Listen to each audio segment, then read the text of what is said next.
দুই দফা নির্বাচনে কোনো অসুবিধা নেই, বাংলার মানুষ মমতা বন্দ্যোপাধ্যায়কে চায়, তাই এবার আবার তৃণমূলের সরকার গঠন হবে।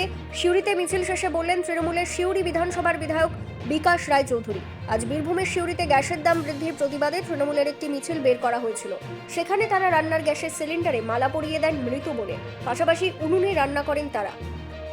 আমরা মনে করি নির্বাচন কমিশন যত পাই ভোট করুক, এই বাংলার মানুষ মমতা ব্যানার্জি ছাড়া কাউকে প্রতি আস্থা রাখে না, বিশ্বাস রাখে না। জন্ম থেকে মৃত্যু পর্যন্ত যে মুখ্যমন্ত্রী মানুষের কথা ভাবেন, ভারতবর্ষের ইতিহাসে আর কোন রাজ্যের মুখ্যমন্ত্রী ভাবেন না, প্রধানমন্ত্রীও ভাবেন না। সুতরাং 2026 সাল তৃণমূল কংগ্রেসের সাল। 2026 সালে এই বাংলায় মমতা ব্যানার্জি চতুর্থবারের জন্য ক্ষমতায় আসবে এবং বিপুল ভোটে আসবে। প্রায় 235 থেকে 250 সিট নিয়ে বিধানসভায় মমতা ব্যানার্জি আবার 5 বছরের জন্য বাংলার মসনদে বসবে। বিজেপি বলছে তৃণমূলের বিদায়ের সময় এসে কি? বিজেপি বলছে তৃণমূলের বিদায়ের সময়। তৃণমূলের বিধায়ক বিদায়ের সময় এসে বিজেপি বলছে বিদায়। ওদের কথা আমরা বিশ্বাস করি না, মানুষ বিশ্বাস করে না।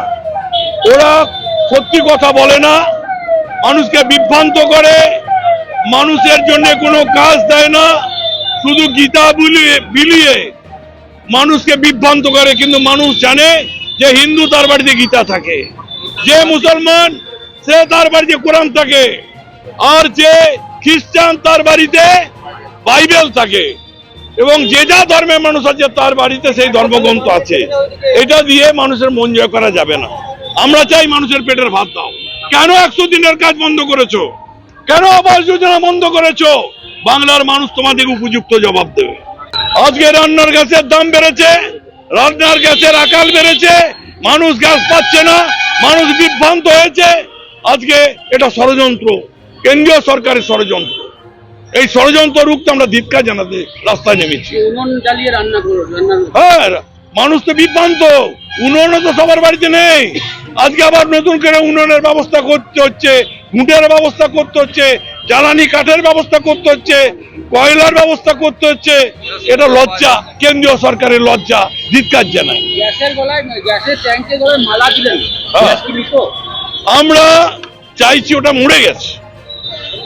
মৃত মানুষকে আমরা কি করি? শ্রদ্ধা জানাই।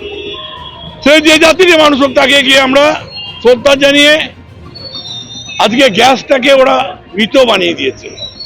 তাই সেই মৃত জায়গাটাকে আমরা শ্রদ্ধা জানিয়ে এলাম। এই রাজনীতি করো না, এই রাজনীতি করে মানুষকে বিভ্রান্ত করো না। মানুষের পেটের ভাতের যেটা ব্যবস্থায় গ্যাস, সেই গ্যাসটা বন্ধ করে মানুষকে অনাহারে কাটাবার ব্যবস্থা করো না। বলছি আজকে পায়ে পা মিলানো দেখলাম সিপিএম, আমার সেলিমের পায়ে পা মিলালাম, কি বলবেন? দেখুন, সিপিএম তাদের নিজের কাজ নিজে করছে। সিপিএম যে কার সঙ্গে আছে আমাদের জানা নাই। 34 বছরের রাজনীতিতে বাংলাকে দেউলিয়া করেছে, বাংলাতে এই বাংলাকে হারমাদের রাজ কায়েম করেছিল। এখনো যদি লজ্জা শরম থাকতো তাহলে রাস্তায় বেরিয়ে মিছিলও করতো না। বীরভূম থেকে প্রসেনজিৎ সরকারের রিপোর্ট, বিগ নিউজ বাংলা।